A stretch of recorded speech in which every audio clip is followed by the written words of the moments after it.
La prueba, ustedes la habrán visto, reconozcan estas fotografías el número de semáforos o el número de bicicletas, ¿no? Y entonces, lo cual, la verdad sea dicha, es una idea bastante pobre de lo humano. O sea, el humano pertenece a una especie que puede reconocer semáforos o bicicletas, ¿no? Hasta ahí vamos, ¿no? Pero entonces, ¿qué está sucediendo? Cada vez más la inteligencia artificial está tomando funciones humanas. Hay un desplazamiento continuo de funciones humanas que están sucediendo en muchísimos campos. Las humanidades no son la excepción. Antes de continuar por esta vía, quiero decir que la inteligencia artificial ha traído beneficios maravillosos para la medicina, para la construcción de puentes, de edificios, para el procesamiento de datos, etc. Se trata de algo importante, pero es una herramienta muy delicada que si no la usamos correctamente va a desplazar a la mayoría de las personas que simple y sencillamente tendrán que darse de baja porque no van a tener ningún tipo de trabajo, y eso es una cuestión apremiante. Entonces, para que nosotros tengamos validez como seres humanos, es también una ocasión urgente en que la especie tiene que decir: somos necesarios, podemos hacer cosas que las máquinas no hacen, todavía es necesario que estemos nosotros. Fíjense ustedes lo que pasó recientemente en Estados Unidos, en la huelga que tal vez algunos de ustedes se enteraron, que hubo en Hollywood. Los guionistas de Hollywood se fueron a la huelga porque está comprobado que el 80% de ellos ya son técnicamente innecesarios, son sustituibles. Es decir, no los que crean las grandes historias, los grandes personajes, pero los guionistas industriales que escriben una historia de amor o una persecución en coches o hacen alguna broma ingeniosa, etc. El 80% son sustituibles. Ellos se organizaron como gremio para protestar, y fue una protesta organizada por razones políticas y triunfaron afortunadamente, pero por razones técnicas ya podían ser despedidos. A los que les interese el periodismo, hoy en día el principal periódico del planeta, el periódico El País en España, en nuestro idioma, en español, se hace con 400 personas. Hay un estudio que dice que se puede seguir haciendo con la misma calidad con 120 personas e inteligencia artificial. Esperemos que este estudio no lleve a despidos masivos en el mejor periódico del idioma. Pero esa es ya la situación que estamos enfrentando, esta sustitución continua.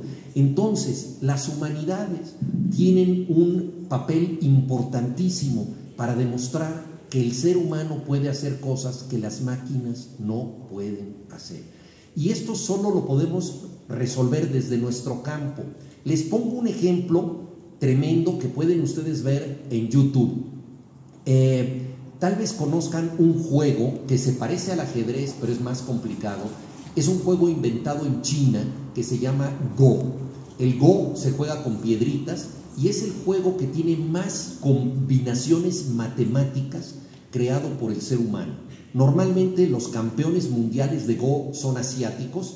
En el 2016 el campeón era Lee Sedol, que era de Corea del Sur. Pues bien, Lee Sedol se enfrentó a la inteligencia artificial. En YouTube está el documental, se llama AlphaGo.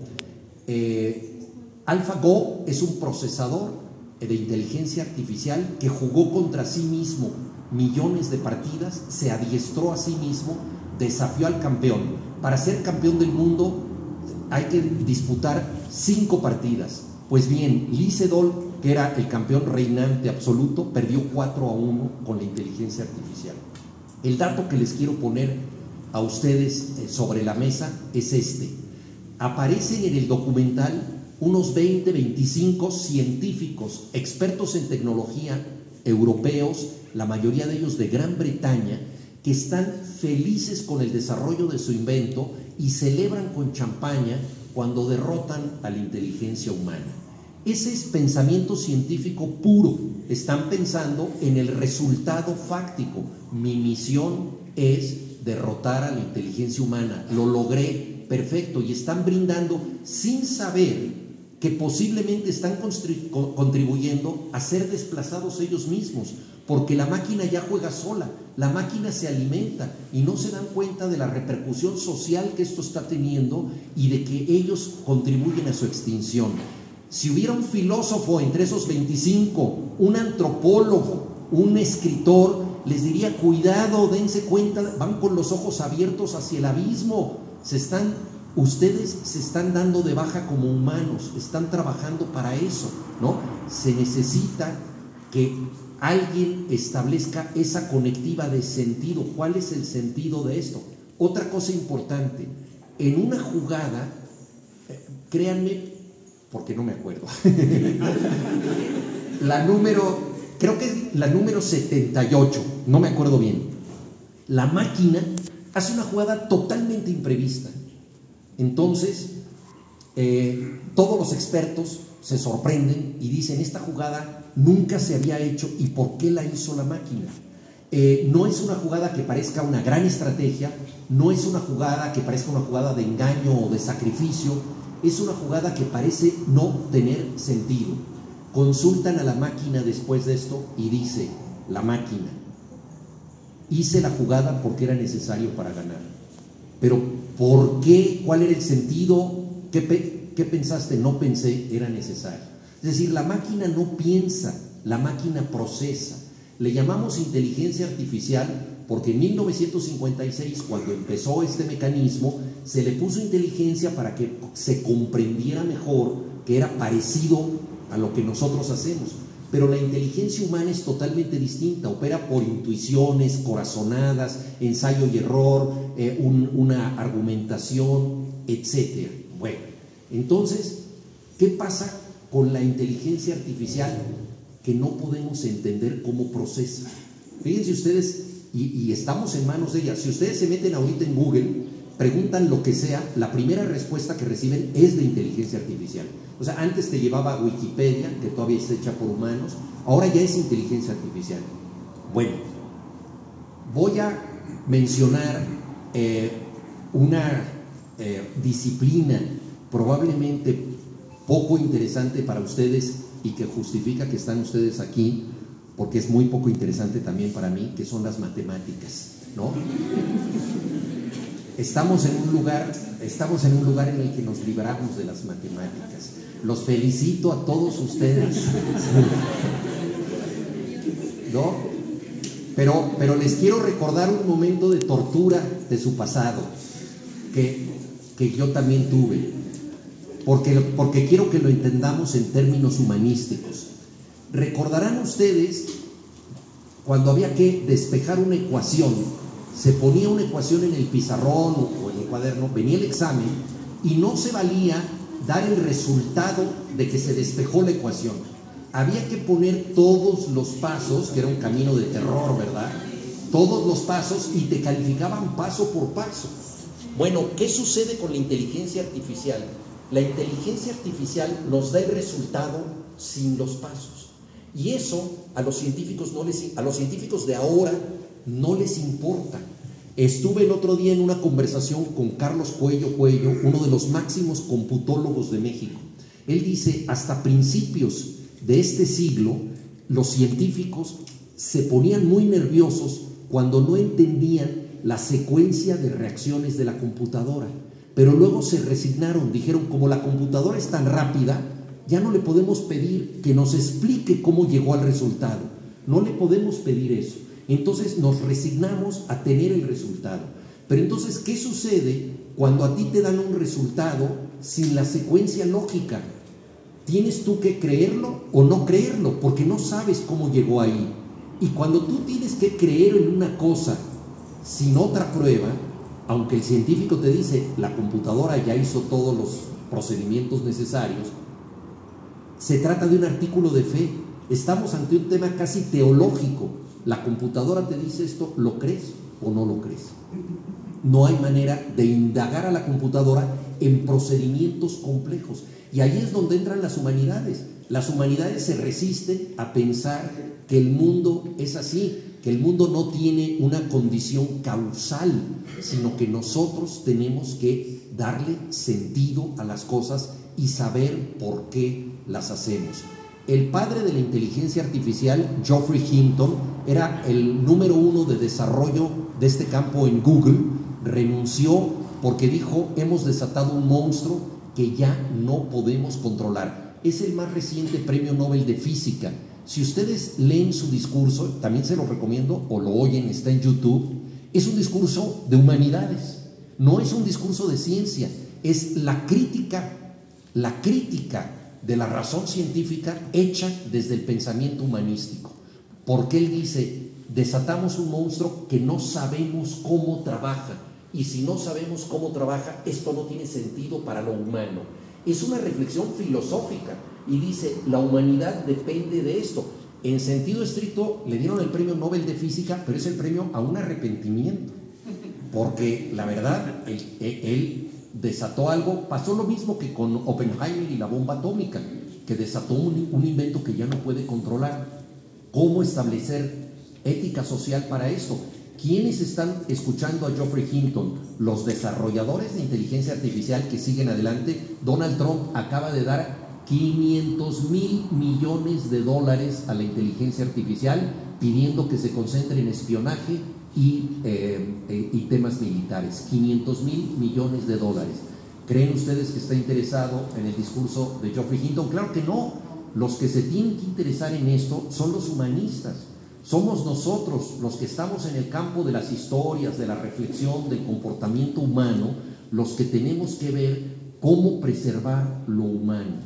Eso es lo que está en entredicho hoy en día. Nunca habíamos sido tan necesarios y al mismo tiempo nunca nos habían oído tampoco, porque resulta que nos convertimos como estas figuras, ¿verdad? Como Cassandra, ¿no? Estas figuras que dicen una profecía que no le gusta a la gente, pero que es verdadera, ¿no? Y nosotros tenemos que decir lo que puede pasar. Es muy importante lo que está sucediendo visto desde nuestro campo. Hay un tema muy importante para tratar de distinguir cómo funciona la inteligencia humana y cómo funciona la inteligencia artificial. Ese tema tiene que ver con los estudios más avanzados del cerebro y con un tema esencial que es la toma de decisiones, el libre albedrío. O sea, el libre albedrío es lo que caracteriza a lo humano. Nosotros podemos decidir, incluso en términos religiosos. Los teólogos se han ocupado mucho de esto, y perdón que haga yo un paréntesis un tanto pastoral, diría yo, pero los teólogos han dicho: bueno, ¿por qué, si Dios es todopoderoso, no se manifiesta de una vez ante nosotros, resuelve todo y nos convence con efectos especiales de que creamos en Él? Entonces, la conclusión a la que han llegado los grandes doctores de la Iglesia dice: es que Dios quiere respetar el libre albedrío. O sea, una de las frases más famosas de Jesús es: dichosos de aquellos que creen sin haber visto. Es decir, tú decides creer aunque no tengas esa evidencia concreta, aunque no tengas la recompensa inmediata. Es una cuestión de creencia, pero personal, individual y libre. Tú aceptas eso. Y eso es lo que constituye el humano. No necesariamente para creer, pues les digo, esto no es una misión pastoral. Se puede creer en Dios o no creer en Dios, eso es cuestión de cada quien. Pero lo que no podemos dejar a un lado es el libre albedrío. ¿Cómo decidimos las cosas? Les recomiendo un libro de un neurofisiólogo portugués que se llama Antonio Damasio. Fíjense ustedes que este libro es de un neurofisiólogo, pero volvemos a lo mismo. La conclusión es humanística desde el título. El libro se llama El error de Descartes, o El error de Descartes, ¿no? Porque recordarán ustedes que el filósofo dijo: pienso, luego existo. Él definía al ser humano como el sujeto pensante. Él decía: lo que nos da a nosotros estímulo para vivir es la razón. Pero todos los estudios modernos del cerebro revelan otra cosa. Revelan que en la toma de decisiones a nivel de un nanosegundo, el ser humano primero se guía por la emoción. El error de Descartes es que no es pienso, luego existo, sino siento, luego existo. ¿Y cómo construye el ser humano esto? Lo construye a través de la razón, pero empezó por la emoción. Y entonces nosotros justificamos racionalmente, nosotros decimos, sentimos un pálpito, un impulso irresistible de entrar a la UAP, y de entrar a la UAP a humanidades, alguna carrera humanística. Y claro, y luego empezamos a justificar, no, es que me gusta la bibliografía, es que ahí hay un buen profesor, es que tengo esta oportunidad, empieza, se queda cerca de mi casa, o en fin, empezamos a racionalizar nuestra decisión, o bueno, nos gusta una persona, ¿verdad? Y decimos, no, pues creo que sí me conviene, se ve que es una persona muy trabajadora. Luego nos equivocamos, ¿no? Pero nos vamos decepcionando. Pero yo le dije que me gustaban los perros y él dijo que adoraba los perros, ¿no? Y luego resulta que todo era pose, pero bueno, nos vamos guiando por intuiciones y corazonadas. Y luego las justificamos. Y ese componente emocional es lo que ha permitido la supervivencia de la especie desde el principio, lo que ha permitido la sociabilidad. Somos criaturas sociales, lo vivimos durante la pandemia, lo mucho que nos costó estar separados. Necesitamos empatía y contacto con los otros. Trabajamos mejor muchas veces en grupo, en equipo, aunque hagamos labores individuales como la escritura de ensayos o la escritura de cuentos, poemas o novelas. Necesitamos un lector, presuponemos al otro, estamos en diálogo y en comunicación, y todo el mundo está relacionado con símbolos, con signos de cosas, ¿no? Y eso lo decodificamos nosotros para entender la realidad, para entender el mundo. Hay una simbología muy grande, lo saben perfectamente los publicistas, ¿no? En el mercado, nosotros entramos a Starbucks, ¿no? Y nos van a dar un café que no es el mejor del mundo, que sí es el más caro de todos, pero sentimos una experiencia a todo dar con la decoración, nos sentimos modernos, es un lugar muy agradable. O sea, nos venden un concepto, lo que estamos bebiendo con el café es la idea que nos da ese café. Entonces los signos están en el ser humano, y esto tiene que ver con lo que decía yo antes, con la emoción. Somos sujetos emocionales. Por eso de pronto un candidato nos parece atractivo, pero por razones bastante primitivas, carismáticas, no por razones muy racionales. Nos dejamos llevar por cosas de ese tipo. Entonces las máquinas tienen capacidad de procesar datos, pero las máquinas tienen todavía, respecto a nosotros, limitaciones fuertes. Una de ellas es que las máquinas son precognitivas. Las máquinas solo pueden procesar lo que ya tienen, no inventan, no crean conceptos. Y les decía yo al principio, las humanidades ven lo posible, lo que se podría desarrollar. Eso es muy importante, lo que se podría desarrollar, y las máquinas no lo tienen. Y nosotros, ¿cómo llegamos a esas cosas? Con un impulso emocional que las máquinas no tienen. Y ese impulso no necesariamente es positivo, porque el ser humano se alimenta de tristeza y de dolor y de angustia. Eso es así. A nosotros, digo, una persona sufre un quebranto amoroso, y ¿qué hace con su despecho, con la nostalgia del amor perdido, con su rabia? Pues escribe un maravilloso poema de amor o una canción romántica. No todos hacen eso, ¿verdad? Pero la poesía surge del dolor trascendido en belleza. O sea, justamente, y esa es una función social muy importante, y es una función de sanación, convertir las emociones en algo útil. Si se estudia antropología o historia, ver cómo eso ocurrió en el pasado, ver cómo las intuiciones llevaron a tomar decisiones. Napoleón, por ejemplo, le preguntaba a sus aspirantes a generales si tenían buena suerte, y hacía un análisis de si eran personas con suerte o no con suerte para nombrarlos generales. Es un concepto totalmente simbólico y emocional, ¿no? Y ahora se habla mucho de la inteligencia emocional. Es algo que las máquinas no tienen, y ese es nuestro campo, esa es la gran reserva de lo humano. Incluso lo vemos nosotros en el deporte. Deportistas que tienen alguna lesión o una carencia física o un dolor y juegan con esa carencia y se superan, no a pesar de la carencia, sino convirtiéndola en acicate. Se acaba de retirar el tenista Nadal, que dice lo que más le debe en su trayectoria es el dolor que tuvo que soportar en un pie. Ese dolor lo potenció, dijo, el dolor no me va a vencer, voy a seguir adelante a pesar del dolor. Una máquina no piensa de esa manera, una máquina no trasciende el dolor. Y esos son todos los elementos que están en el mundo de las humanidades, de una especie que sabe sentir y sabe sufrir. Y hay un libro que yo les recomiendo mucho, porque es un libro que tiene que ver con la ciencia, en donde está también esto que les conté de la partida de Go, es la parte final, que se llama Maniac, de un escritor de Chile, Benjamín Labatut. Él es experto en ciencia.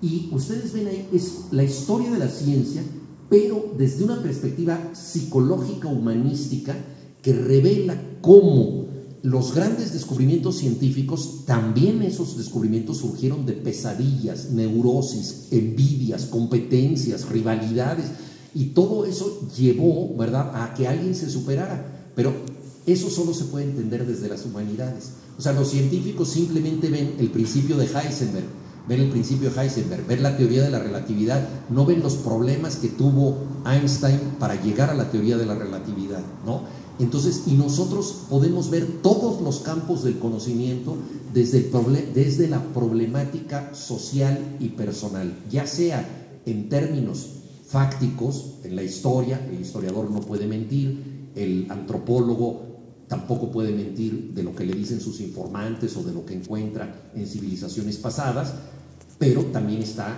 el escritor que puede imaginar otras sociedades. Entonces, ese es el riquísimo mundo de las humanidades, y ustedes están en una frontera decisiva para preservar esto, para rescatar a la humanidad que está en TikTok viendo gatitos durante demasiado tiempo, que ya se ha convertido en una segunda naturaleza, es como una especie de anestesia feliz, ¿no? Porque la gente se siente bien sin hacer nada, ¿no? El otro día yo le pregunté a un amigo cuánto tiempo pasaba en su teléfono, me dijo, no, muy poco, porque ya es como el alcohólico que tú dices, si tú bebes, y te dice, solo socialmente, ¿no?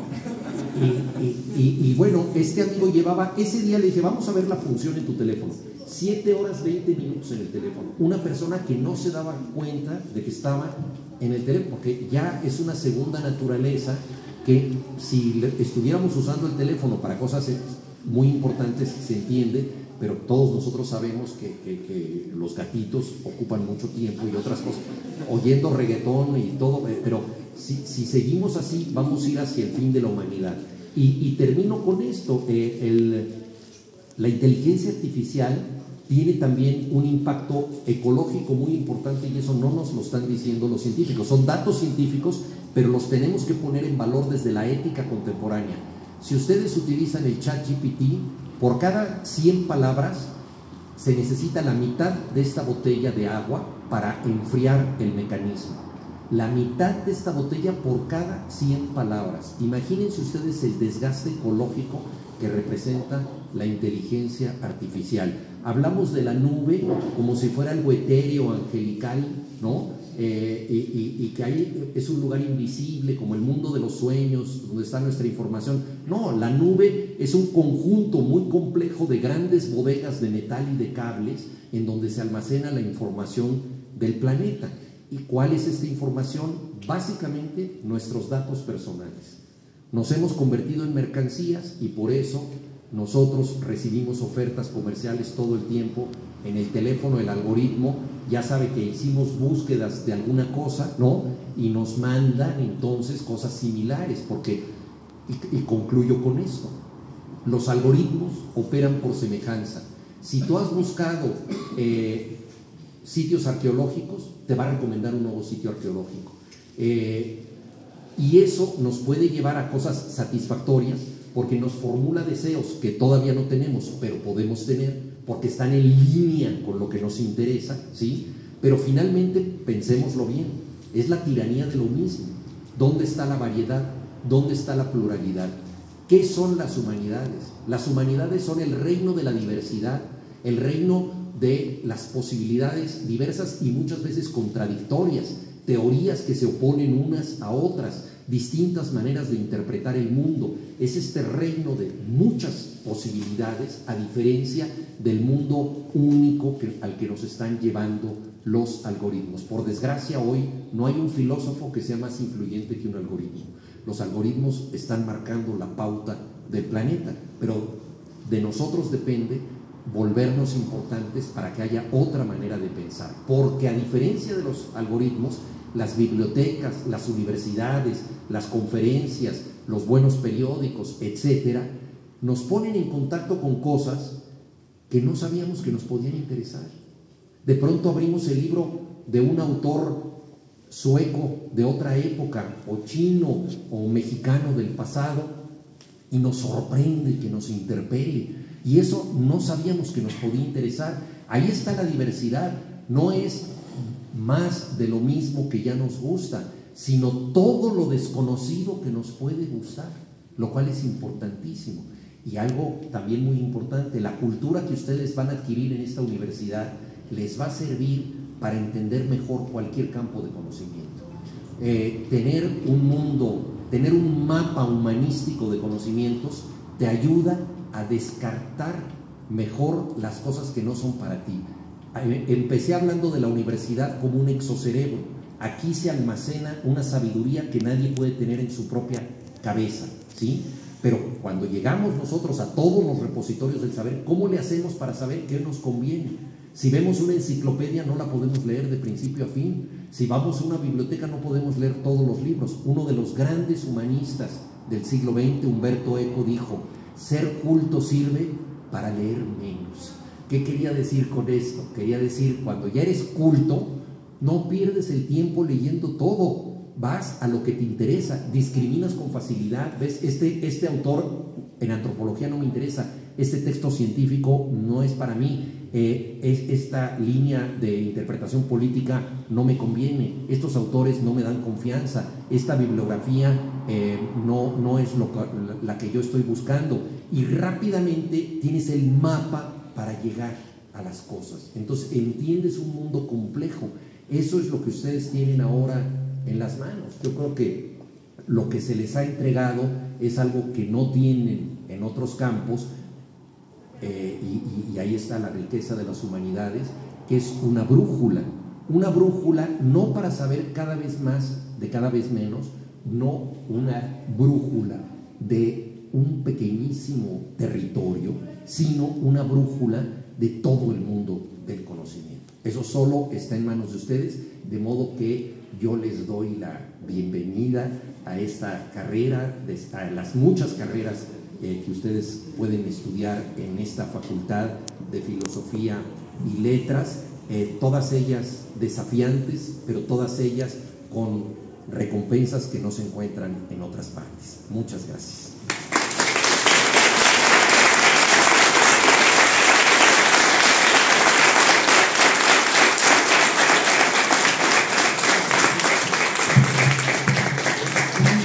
Gracias, Juan, por esta tan importantísima charla también para las y los jóvenes que están iniciando en las humanidades. Creo que es muy, muy ilustrativa.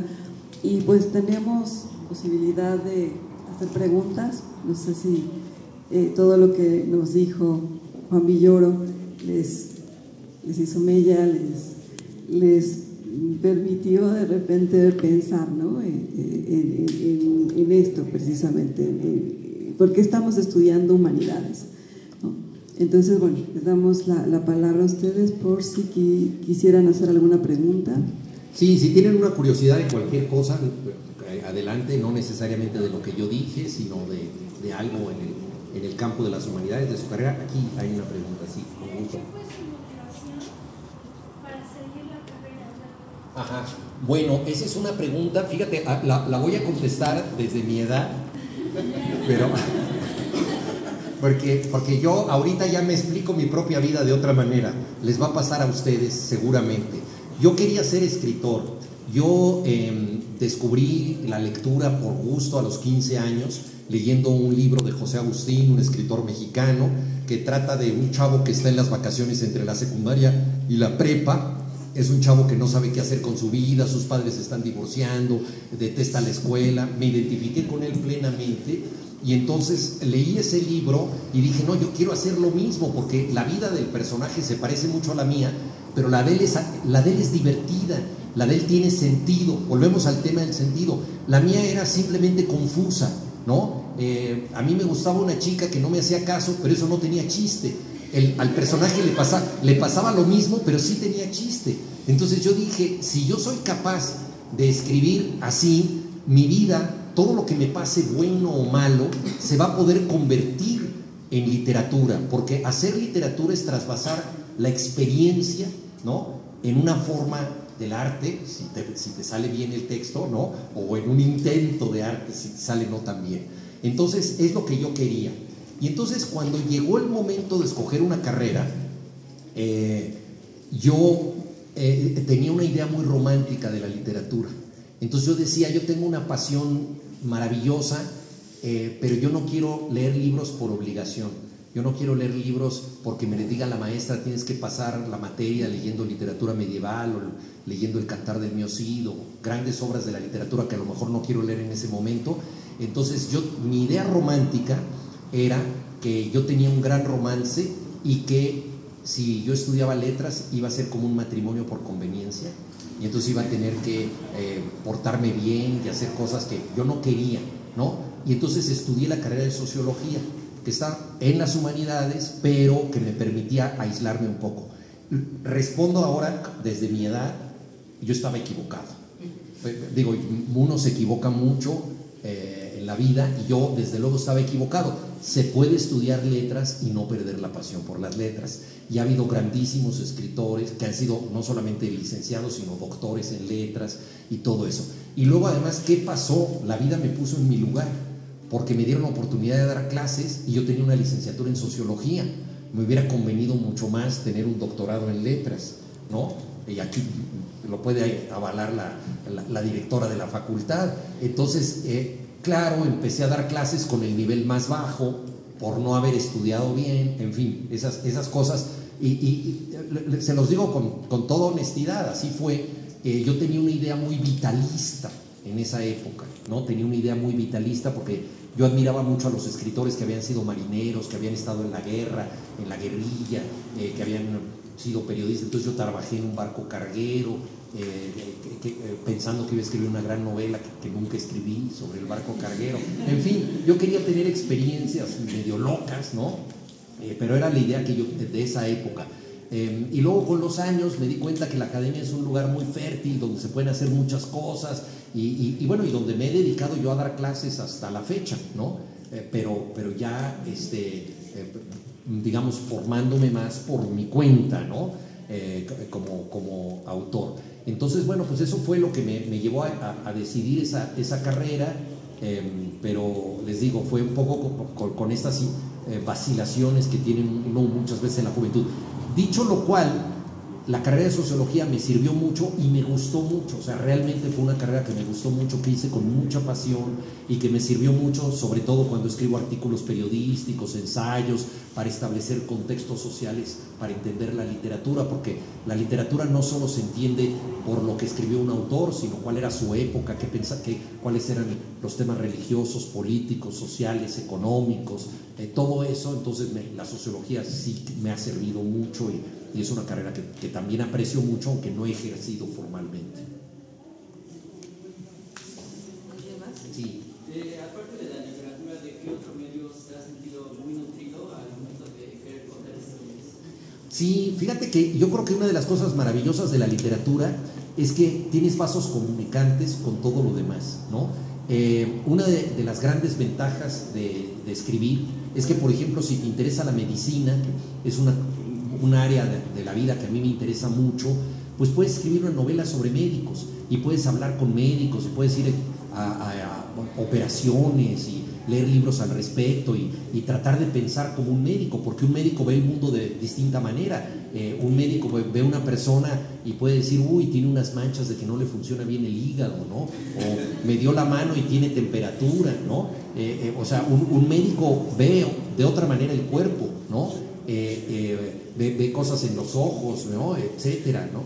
Entonces yo escribí una novela que se llama El disparo de Argón, que se ubica en un hospital de la vista, en un hospital de oftalmólogos, y entonces esa es una de las grandes maravillas de la literatura, que te permite escribir de cosas que en principio no sabes, pero que quieres saber. Entonces puedes hacer una novela de astrónomos si te interesa la astronomía. Entonces hay muchos vasos comunicantes, y los más cercanos, por supuesto, son los artísticos. O sea, a mí me gusta mucho la pintura, la música, me gusta mucho, en una época me gustaba muchísimo, sobre todo la música de rock, ¿no? Y entonces, como es difícil vivir de lo que uno escribe, yo empecé trabajando escribiendo guiones para una estación de radio, guiones de un programa de rock que se llamaba El lado oscuro de la luna, como el disco de Pink Floyd. Entonces me gusta mucho el rock, y el rock con mirada literaria te lleva a otros mundos, porque no solamente es la música, sino toda la contracultura. O sea, ¿qué piensan? ¿Por qué los Beatles se fueron a la India? ¿Qué estaban buscando en la India? Los temas de meditación, etcétera, las drogas, hasta dónde deben ser permitidas, hasta dónde no. O sea, temas sociales que van rodeando la música. Y luego, pues, no sé, la pintura, la fotografía, me gusta muchísimo, el cine, ¿no? Entonces, esos son como los vasos comunicantes más obvios.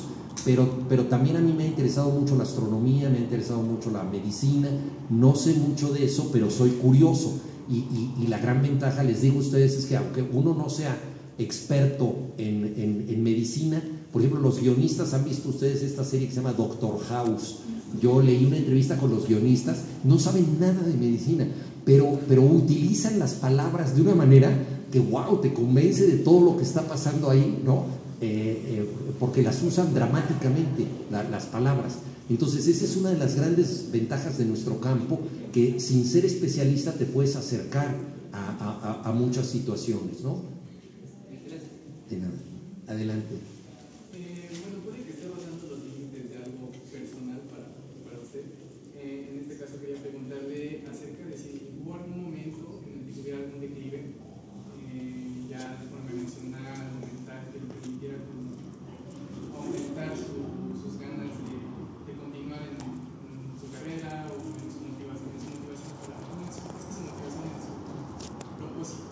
En este caso yo, por ejemplo, algo muy curioso es que en los espejos muchas veces dicen que ves lo que quieres ver, ¿no? O sea, y es totalmente cierto, porque hay veces en las que cuando miras y no lo notas, te percibes como alguien increíble. Pero llega un momento en el que ya cuando comprendes algo de ti mismo, te ves de la verdadera forma que eres. Entonces ese momento en el que te das cuenta en el que estás mal, y de alguna forma, en mi caso como de literatura, me ayudó a salir adelante, ¿no? El escribir, transmitir mis emociones por medio de escritos. Quisiera saber si usted pasó por algo así. Sí, mira, lo que dices es muy significativo, porque la literatura, si tú la ejerces, y aunque no la ejerzas como creador, sino como lector, es una autoexploración. O sea, aprendes cosas de ti mismo, cosas que muchas veces no querías ver, ¿sí? Cosas, por ejemplo, lees una historia de un personaje que tiene unos celos patológicos y te ves reflejado en esos celos, y ese personaje es negativo y va a acabar mal, y te puedes dar cuenta que hay algo de ti en ese personaje. Temas de violencia, temas de, en fin, que puedes conocer de ti mismo. Ahora, se necesita mucha valentía para hacer esto, porque la literatura es un espejo interior. O sea, la literatura refleja lo que llevas dentro. O sea, un libro cerrado, esos libros que están ahí míos, pues no tienen ningún sentido todavía. O sea, están ahí, son aspirantes a causar sentido. Solo tendrán sentido cuando alguien los abra y los lea, pero cada quien los lee de una manera diferente. O sea, la lectura es la que completa el acto cultural, y esa lectura cambia en cada uno de nosotros, y entonces es una introspección la que nosotros tenemos, y uno descubre zonas, por supuesto, negativas de uno mismo, porque nadie es totalmente perfecto. Uno de los grandes descubrimientos de la literatura es que los personajes malignos pueden ser apasionantes, porque son personajes que existen y hacen el mal, pero tienen algunos aspectos que los hacen a veces incluso hasta simpáticos, ¿no? Es decir, un villano que solo sea malo, malo, malo, no es un buen villano literario. Un héroe que solo sea bueno, bueno, bueno, esos funcionan en los cómics, ¿no? pero en la literatura tienen que ser más complejos porque el bien y el mal están dentro de nosotros, son posibilidades de que tenemos. Entonces, descubrir eso es un proceso de autoconocimiento muy importante y se necesita valentía para ejercerlo, ya sea cuando uno escribe. A veces, por ejemplo, en los talleres de cuento, a mí me ha tocado cuando he tenido alumnos que les da un poco de vergüenza leer su cuento porque están proyectando cosas muy personales y cosas que no son muy positivas de ellos, porque además los compañeros del taller, que luego son inclementes, dicen, pero este estúpido, ¿cómo pudo hacer eso? Y el estúpido es el autor, ¿no? Entonces, eso es tremendo. Entonces hay que controlar también esas reacciones, porque sí, muchas veces uno proyecta lo que ha hecho, y se necesita valentía y un poco de descaro también, un poco de descaro para decir, me da vergüenza que oigan esto, pero vale la pena como emoción y me aguanto la vergüenza y que otros lo vean, ¿no? Sí, y gracias a que muchos autores se aguantaron su vergüenza, pues tenemos obras clásicas. Sí.